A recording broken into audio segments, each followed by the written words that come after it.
E20 petrol വിതരണം ചെയ്യുമെന്ന തീരുമാനത്തിൽ ഉറച്ച് കേന്ദ്ര സർക്കാർ എന്നതാണ് വരുന്ന വാർത്ത.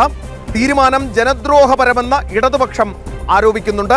തീരുമാനത്തിൽ നിന്നും പിന്നോട്ടില്ലെന്ന് പാർലമെന്റിൽ പെട്രോളിയം മന്ത്രാലയവും വ്യക്തമാക്കി. വാർത്തയിലേക്ക്. പൂർണ്ണമായും E20 പെട്രോളിലേക്ക് മാറാനുള്ള തീരുമാനത്തിൽ പുനരാലോചന ആയില്ലെന്ന് കേന്ദ്ര സർക്കാർ വ്യക്തമാക്കി. CPIM-ന്റെ രാജ്യസഭാംഗം ഡോക്ടർ വി ശിവദാസൻ സഭയിൽ ഉന്നയിച്ച ചോദ്യത്തിന് നൽകിയ മറുപടിയിലാണ് പെട്രോളിയം മന്ത്രാലയം ഇക്കാര്യം വ്യക്തമാക്കിയത്. E20 പെട്രോൾ ഉപയോഗം മൂലം വാഹനങ്ങളുടെ പ്രകടനം മോശമായെന്ന തരത്തിൽ ഉയർന്ന പരാതികൾ ഇടതംഗം ചൂണ്ടിക്കാട്ടി.